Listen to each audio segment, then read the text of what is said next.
بسم اللہ الرحمن الرحیم۔ ناظرین، پانی زیادہ پیا کرو، گردے خراب نہیں ہوں گے۔ سونے سے پہلے چہل قدمی کی عادت بنا لو، کبھی دل کی بیماری نہیں ہوگی۔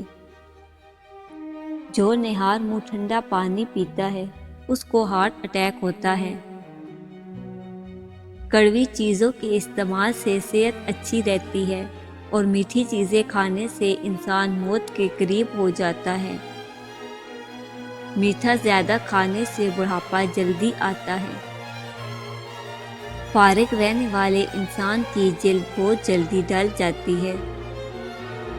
نہانے کے دوران اگر کان میں پانی چلا جائے تو جس کان میں پانی گیا ہو اسے اسی طرف جھکا دے، پانی کان سے نکل جائے گا۔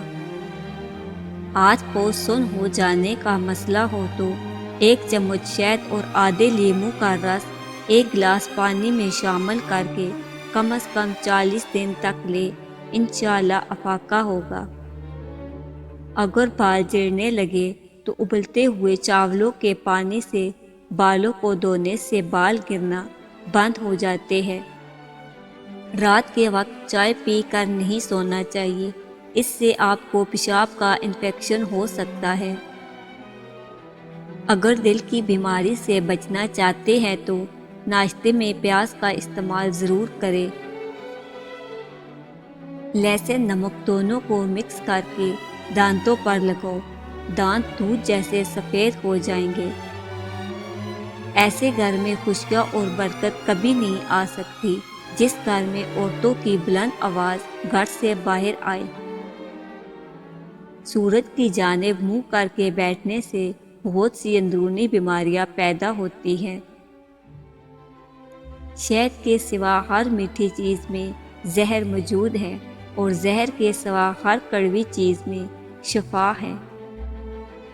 ناشتے کے 1 گھنٹے بعد گاجر کھانے سے چہرے پر خشکی نہیں ہوتی اور جلد صاف ہو جاتی ہے۔ الٹا سونے سے سانس لینے میں دشواری ہوتی ہے، ریڑھ کی ہڈی میں درد کے امکانات بڑھ جاتے ہیں، موہروں پر دباؤ پڑتا ہے، اس لیے الٹا سونے سے پرہیز کرو۔ جو ایلویرا کچا کھاتا ہے اس کو کبھی بھی طاقت کی کمی نہیں آئے گی۔ جامن کے پتے چبانے سے کبھی بھی آپ کے پاؤں سن نہیں ہوں گے۔ اندھیرے میں سرما لگانے سے نظر تیز ہوگی۔ زکام ختم نہ ہو رہا ہو تو کالے چنوں کا شوربہ پی لو، اس سے کافی مدد ملے گی۔ خالص بادام کا تیل 2 قطرے ناف میں ڈالنے سے نیند بہت اچھی ہوتی ہے۔ بانجھ عورت گڑ کے ساتھ روٹی کھائے۔ انگوٹھے پر تیل لگایا کرو، نظر تیز ہوگی۔ کچا کیلا دودھ میں ڈال کر کھا لو، کبھی کمزوری نہیں ہوگی۔ ناک پر تیل لگو، ڈپریشن ختم ہوگا۔ بغلوں سے بدبو آئے تو لیموں کا چھلکا مسل دو۔ بکری پالنے سے دل نرم ہو جاتا ہے۔ بھیڑ کو پالنے سے ہمت پیدا ہوتی ہے۔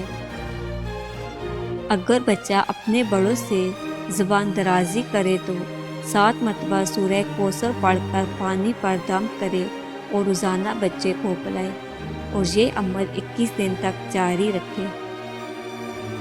روٹی چبا کر کھانے سے کمر میں درد نہیں ہوتا۔